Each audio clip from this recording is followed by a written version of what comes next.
Buenas noches y bienvenidos a Signo Pesos, la economía al alcance de su pantalla. Estos son los temas claves de hoy. La economía creció menos de lo previsto. El DANE reveló que el Producto Interno Bruto en 2022 se expandió 7,5%, una cifra muy positiva, pero que no alcanzó las expectativas de la mayoría de los analistas. Explicaremos lo bueno y lo malo de ese reporte con David Cubides, de la compañía Alianza Valores y Fiduciaria. Aumenta las deudas o crecen las deudas de los morosos con el Estado. La Contaduría General de la Nación reveló el nuevo boletín de deudores. Más de 1 millón de personas y entidades jurídicas tienen cuentas pendientes con docenas de entidades estatales. Nos acompaña esta noche el contador general Mauricio Gómez para explicar las implicaciones. Las recomendaciones del Fondo Monetario. Una delegación de este organismo multilateral concluyó su visita a Colombia y entregó el balance de lo que encontró en materia fiscal y económica. El ministro de Hacienda, José Antonio Ocampo, nos entrega sus impresiones.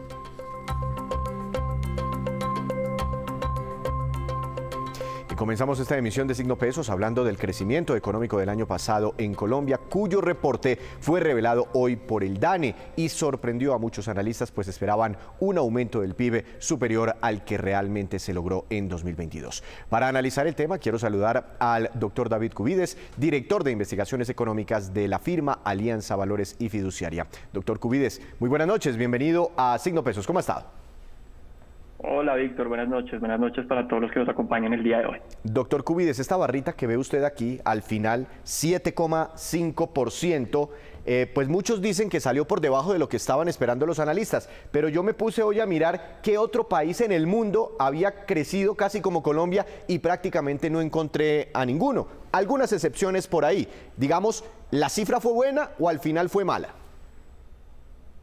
Sí, Víctor, yo creo que vale la pena también contextualizar un poco como usted lo está haciendo, ese crecimiento de Colombia durante el 2022 y realmente, a pesar de que la cifra termina sorprendiendo un poco a la baja al consenso de los analistas, nosotros en Alianza puntualmente hablábamos de algo cercano al 8% y eso era también lo que nuestros colegas en consenso veíamos y termina siendo una cifra del 7,5%, pues claramente es una cifra bastante robusta, Víctor. Casi que ningún país, como usted lo menciona, creció a ese ritmo. En América Latina es muy difícil encontrar un ejemplo parecido y Colombia se consolidó en el 2022 como el país que más crece probablemente en América Latina. Todavía nos faltan algunas cifras adicionales de otros países, pero con un desempeño muy dinámico del consumo, una inversión que todavía sigue creciendo a buen ritmo, a pesar de que como se menciona, pues tuvimos una sorpresa bajista en esta última parte del año y también por el hecho de que el DANE revisó, Víctor, a la baja algunos trimestres que se nos había presentado. Y con esto, pues, no terminamos creciendo el 8%, pero sí crecemos algo cercano al 7,5%, y esto es una cifra que a todas luces, pues, sigue siendo positiva para Colombia. ¿Qué hay por dentro, doctor Cubides, de esta barrita, de este 7,5%, que de todas formas, si lo miramos frente a crecimientos de años anteriores, sigue siendo muy bueno? Aquí hubo unas distorsiones en los momentos de la pandemia, pero ¿qué hay por dentro? ¿Cuáles son los sectores protagonistas? ¿Qué papel jugamos nosotros, los colombianos, como consumidores, el gobierno nacional, los privados con la inversión? Sí, Víctor, esto lo puede mirar de dos maneras. Uno puede verlo a través de sectores o lo puede ver a través por el lado de la demanda. Por sectores uno encuentra que vimos un crecimiento muy robusto de lo que sucedió por el lado de comercio, un crecimiento de 2 dígitos por encima del 10%, creciendo durante todo el 2022 a una tasa significativa. La industria también creció a una buena tasa, 9,8% durante todo el año. Actividades artísticas, Víctor, también con un crecimiento bien importante. Este es el crecimiento tal vez más alto, pero tiene una ponderación menor en la actividad económica y por tanto aporta un poco menos, pero creció por los lados del 38%. Y estos tal vez fueron los sectores más protagonistas cuando uno mira por el lado de los sectores que más jalonaron la actividad económica durante el año pasado. Cuando uno mira por el otro lado, como usted lo menciona, consumo, inversión, exportaciones, importaciones, se encuentra que el consumo sigue siendo también un gran jalonador para la actividad. El hecho de que las familias colombianas sigan saliendo a consumir, sigan yendo a restaurantes, sigan yendo el fin de semana a cine, pues claramente va jalonando ese consumo que en buena medida representa más o menos unas 2/3 partes de la actividad total y sigue jalonando la actividad económica. La inversión también está creciendo, Víctor, pero unas tasas un poco más moderadas y tiene una tendencia que, si bien es creciente, no es tan significativa o tan alta como la que uno está viendo por el lado del consumo. Y finalmente, cuando uno mira ese balance externo, por supuesto las exportaciones nos suman, todas nuestras ventas al exterior van sumando en la actividad económica, mientras que las importaciones, que el año pasado también registraron un buen comportamiento, le restan un poco de dinamismo al PIB durante el 2022. De tal manera que por sectores vimos unos comportamientos muy interesantes de unos sectores que ya venían avanzando de una manera significativa hace varios trimestres. Llama la atención entretenimiento, llama la atención comercio, industria, y probablemente estos sectores, Víctor, en este 2023 ya van a empezar a torcer, van a empezar a mostrar un comportamiento un poco más moderado para adentrarnos en 2023, que probablemente será de un crecimiento mucho más acotado, algo por los lados del 1%, 1,5%, o si uno piensa en la cifra del Banco de la República, cree que este 2023 vamos a crecer tan solo 0,2%. Para este año faltan todavía, ¿no?, los conciertos de RBD en Colombia. Vamos a ver si sigue, si mantiene el dinamismo este concierto para este punto, que la verdad sí me llama mucho la atención. Actividades artísticas, entretenimiento, ahí están los eventos, no solo los conciertos, otras actividades. Fue impresionante. Pero sí, hay sectores, doctor Cubides, que crecen muy por encima del promedio del crecimiento económico del país, pero hay otros que se ubican por debajo. Mire lo que está pasando con la agricultura. Es tal vez el único sector que presenta una caída, que tiene una contracción o, como dicen ustedes técnicamente, un crecimiento negativo. ¿Qué está pasando en el agro colombiano? Sí, Víctor, aquí agricultura llama la atención porque ya llevaba varios trimestres retrocediendo y al final en el año se consolida como tal vez el único sector que muestra una contracción. De hecho, el número oficial que nos presentó el DANE es una caída del 1,9% durante todo el año y le resta un poquito de dinamismo a la actividad económica. Aquí hemos visto, Víctor, unos problemas de oferta que también al final se terminan trasladando incluso a los precios al consumidor, y en parte explican esa subida del componente de los alimentos, el tema de las lluvias, el fenómeno climático también ha venido afectando en buena medida este sector, y por otro lado el tema de que los precios también se han venido escalando para productores del agro colombiano también afecta un poco la productividad y el dinamismo que tiene ese sector. Al final pues encontramos unos precios de los alimentos que están bastante altos, y eso lo hemos sentido todos los colombianos, que se trasladan también a otros componentes como el de restaurantes y hoteles, y vemos un sector agrícola que está un poco más castigado que lo teníamos en el pasado, y con unas contracciones por el lado del 2%, como le menciono, afectado por esta subida de precios, y pues también al final el tema climático y el tema de oferta está jalonando o está arrastrando un poco más bien este componente a la baja.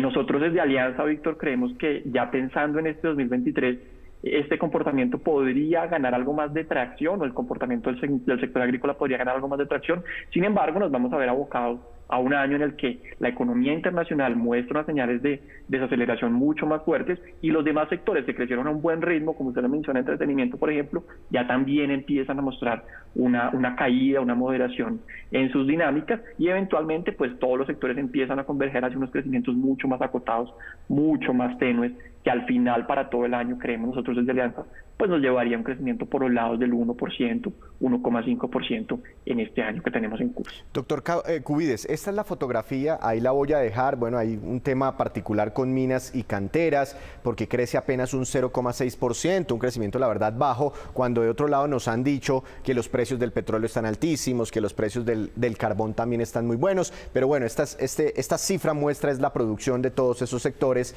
que es algo muy distinto a los precios, ¿no?, que hay en la economía. Pero doctor Cubides, pensando en este 2023, esta es la fotografía del año pasado, pero pensando en este 2023, se espera una desaceleración importante en la economía colombiana. Ya conocemos algunas cifras preliminares, algunos indicadores líderes que nos muestran que esa desaceleración continúa y de manera muy fuerte. ¿Cree usted que en este momento estamos en estanflación en Colombia, es decir, un estancamiento económico con una inflación muy alta?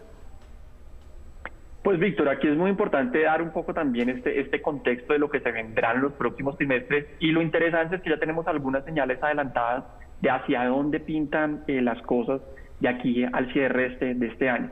Y una buena señal es, por ejemplo, lo que nos presentó FEDesarrollo hace un par de días con su confianza del consumidor, en donde los consumidores ya sienten unas caídas importantes tanto en su componente de expectativas como en su situación actual. Uno le pregunta al consumidor colombiano promedio, según esta encuesta: señor, ¿usted cómo se siente en este momento frente a hace 12 meses? Y dice: yo me siento un poco peor, estoy en unas condiciones un poco más deterioradas. Y dice: ok, ahora ¿cómo cree usted que va a estar en un año? el componente de expectativas, y el consumidor le dice, no, yo creo que en un año incluso voy a estar peor, de tal manera que uno ya empieza a atar estas señales adelantadas, y la confianza del consumidor, como le digo, Víctor, salió en el nivel más bajo desde mayo del 2021. Sí. Es una primera señal que ya empieza a mostrar esa desaceleración, cómo coge más forma, cómo coge más tracción, por así decirlo, y probablemente esos números altísimos que vimos en el 2022 no se van a seguir viendo en el 2023.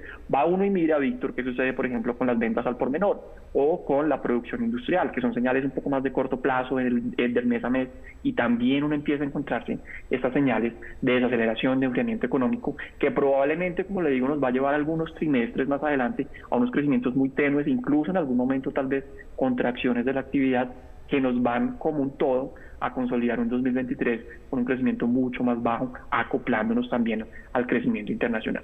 Eso va a estar de la mano de una inflación que creemos nosotros en Alianza va a seguir subiendo en esta primera parte del año. Nosotros creemos el punto terminal o el punto más alto de la inflación va a estar en el mes de marzo, con una inflación por los lados del 13,50%, pero que, Víctor, después vemos nosotros cayendo con consistencia, vemos cerrando el año por los lados del 8,70%, es unas caídas importantes después de alcanzar ese máximo, y eso pues también en medio de la desaceleración. En la medida que la economía empieza a perder vigor, empezamos a ver un incremento económico, pues también los hogares colombianos dejan de salir a consumir, y esas presiones por el lado del consumo empiezan a moderarse en los precios al consumidor, y eventualmente pues veremos esas caídas de la inflación. De tal manera que este año 2023 va a ser un año interesante en términos económicos, Víctor, en donde se nos va a ajustar la desaceleración económica, que es un fenómeno también en parte positivo, porque nos va a permitir que la inflación empiece a moderarse.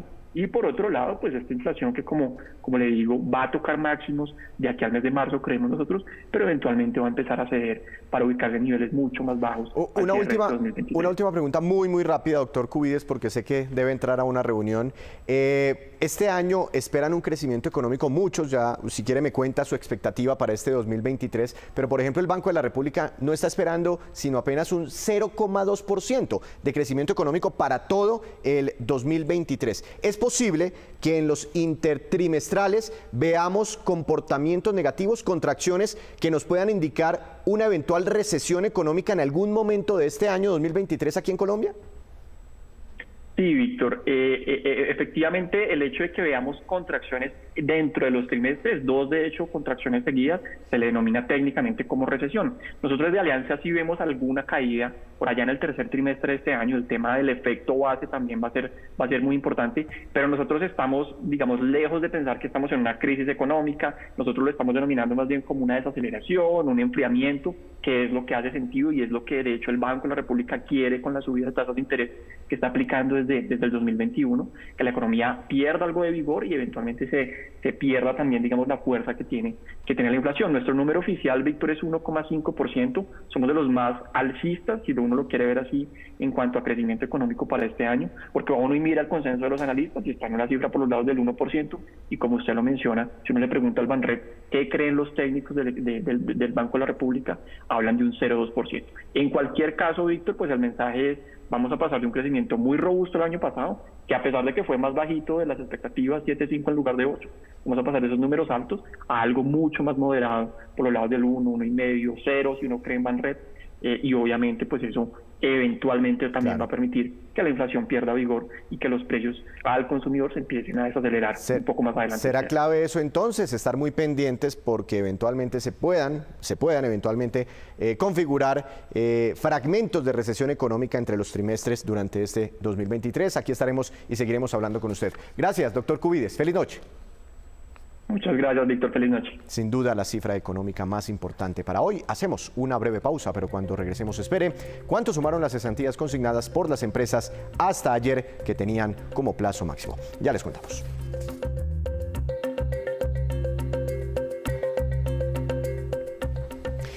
Regresamos a Signo Pesos. Según el nuevo reporte de la Contaduría General de la Nación, más de 1 millón de personas naturales y personas jurídicas se encuentran en mora con las diferentes entidades del Estado colombiano, tanto a nivel nacional como departamental y municipal. Doctor Mauricio Gómez Villegas, contador general de la República de nuestra nación. Buenas noches y bienvenido a Signo Pesos. ¿Cómo ha estado?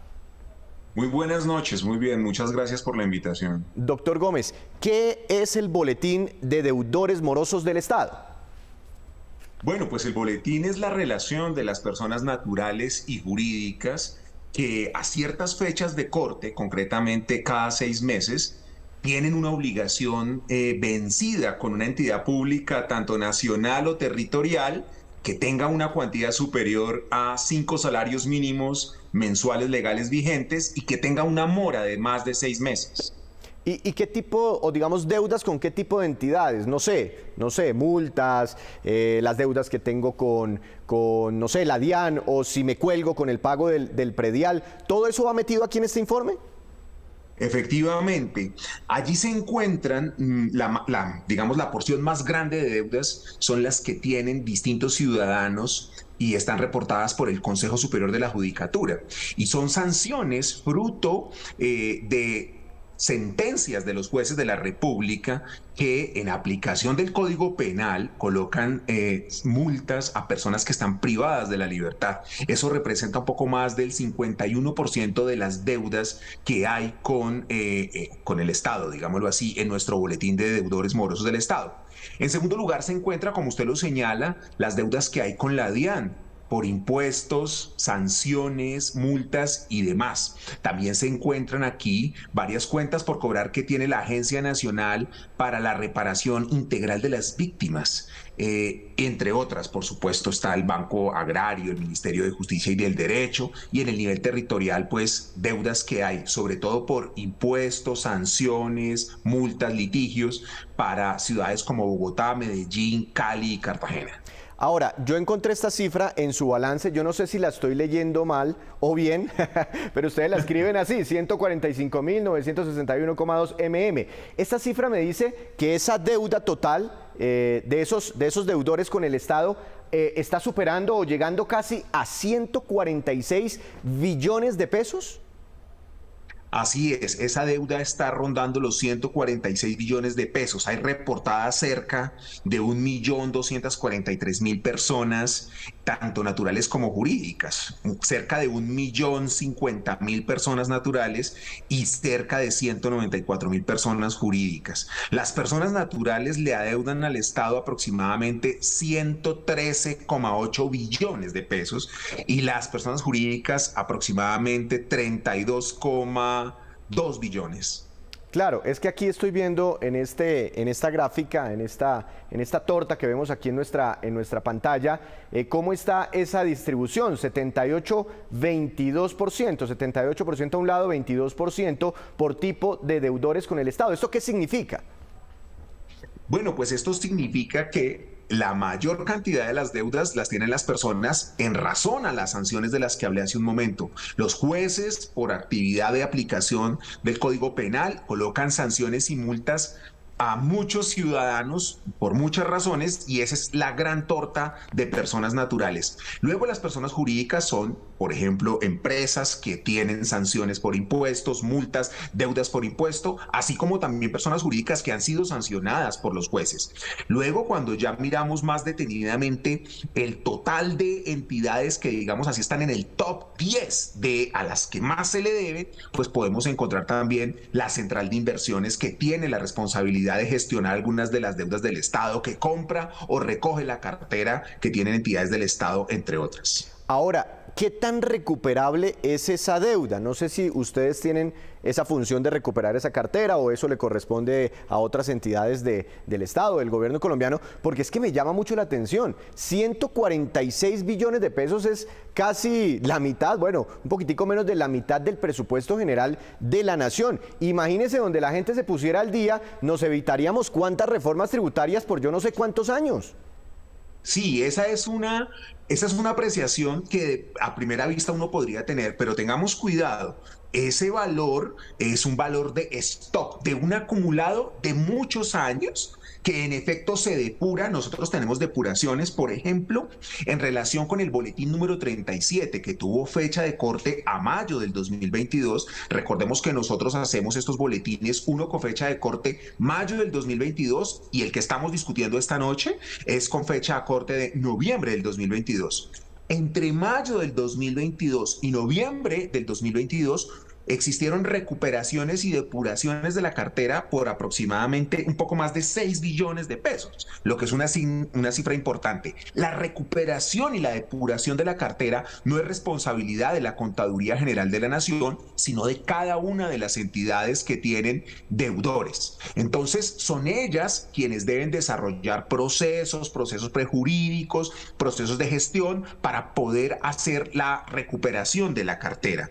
Entonces, primer punto, de esos aproximadamente 146 billones, más de la mitad obedece a sanciones penales. Y entonces, claro, esas sanciones en aplicación penal están en cabeza de personas que están privadas de la libertad, con antecedentes penales, algunos están extraditados, y entonces la recuperación de esa cartera es muy difícil porque estas personas, pues primero, al tener antecedentes y, por ejemplo, haber conseguido su libertad, es muy difícil que consigan un trabajo o forma de recuperar. Otros tienen sanciones enormes para los cuales no hay garantía ni bienes a su nombre para poder recuperar. Pero lo que tiene que hacer la contabilidad es reconocer esas sanciones, por lo menos la contabilidad del Consejo Superior de la Judicatura. En otras entidades, como la DIAN, como los bancos, el Banco Agrario, por ejemplo, como Central de Inversiones, y luego en las entidades territoriales, como el Distrito Capital, Bogotá, por supuesto que hay gestión y una mayor probabilidad de recuperación de la cartera.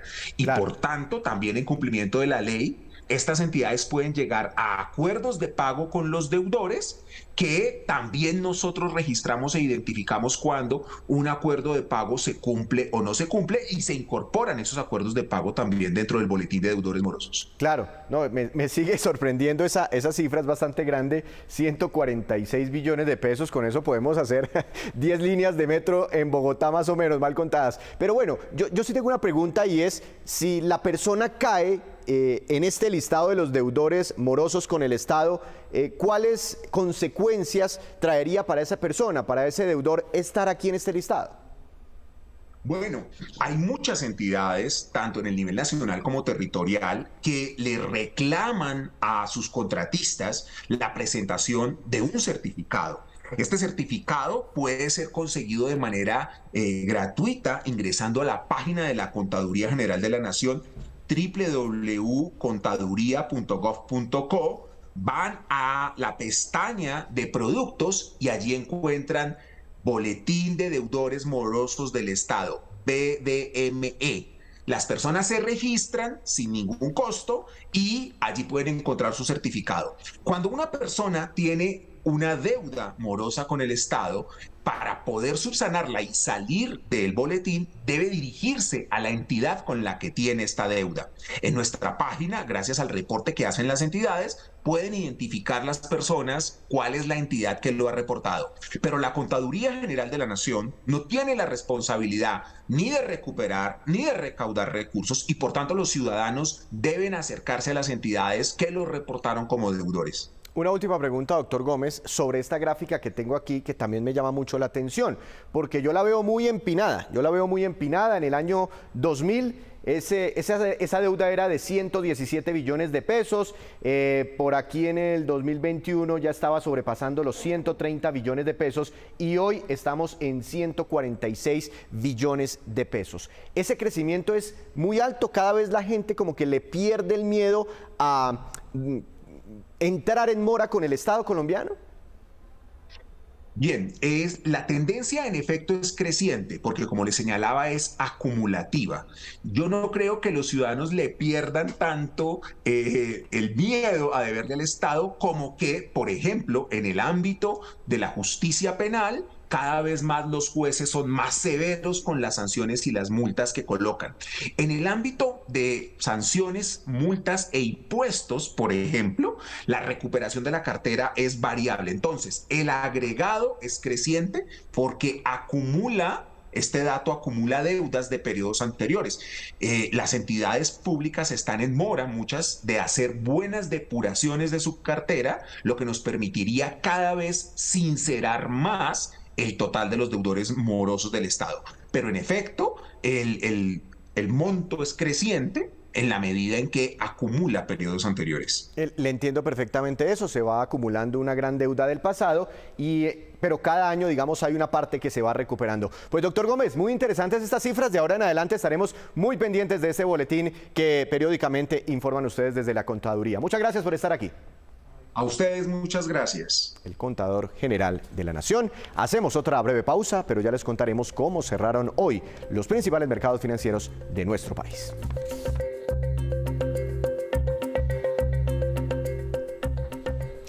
Regresamos a Signo Pesos con esta que es otra de las cifras más importantes en el día. Es muy importante, es muy relevante y muy grande. 11,77 billones de pesos y corresponde al monto de las cesantías del año 2022 consignadas hasta anoche por miles de empresas de todo el país. Esa cifra subió en 1,7 billones de pesos frente a las cesantías consignadas a febrero del año 2022. Según la Superintendencia Financiera, en esta ocasión el 77% de las cesantías fueron depositadas a través de los fondos privados y el 23% restante fueron consignadas al Fondo Nacional del Ahorro. Y ayer la Comisión del Fondo Monetario Internacional, que estuvo evaluando la situación fiscal y económica de nuestro país, entregó su reporte y sus recomendaciones. Sobre este tema, el ministro de Hacienda, José Antonio Ocampo, nos cuenta su percepción. Veamos.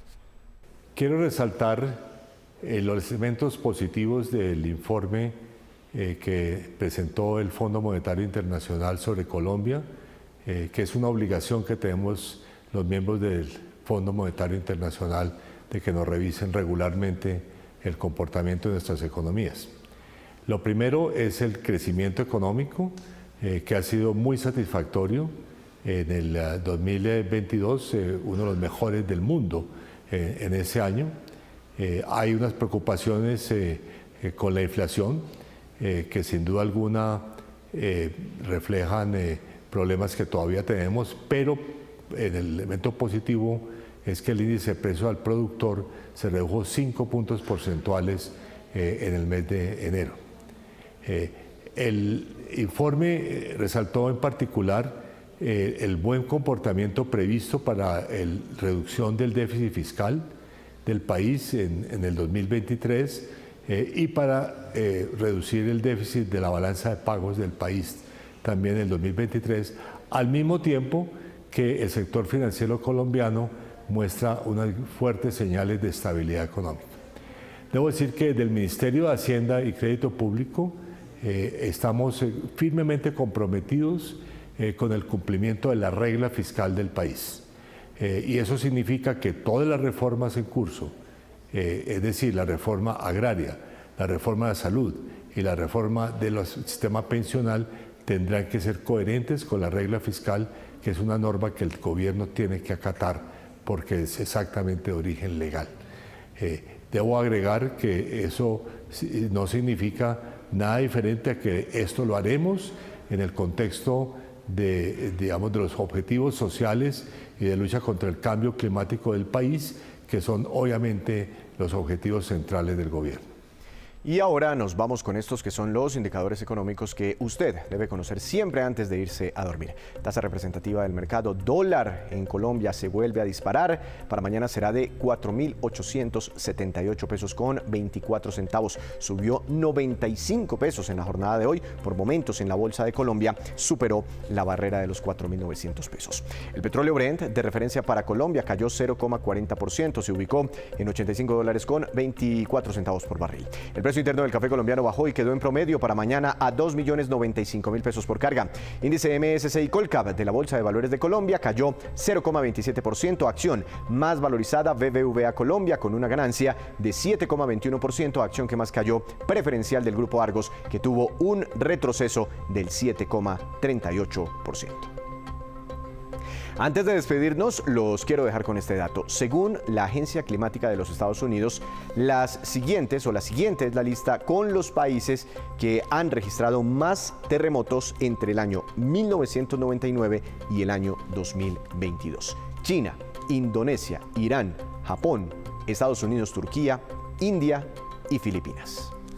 Así terminamos por hoy. Los esperamos mañana con una nueva emisión y con toda la información económica que usted necesita saber. Esto es Signo Pesos, la economía al alcance de su pantalla. Que tenga una feliz noche.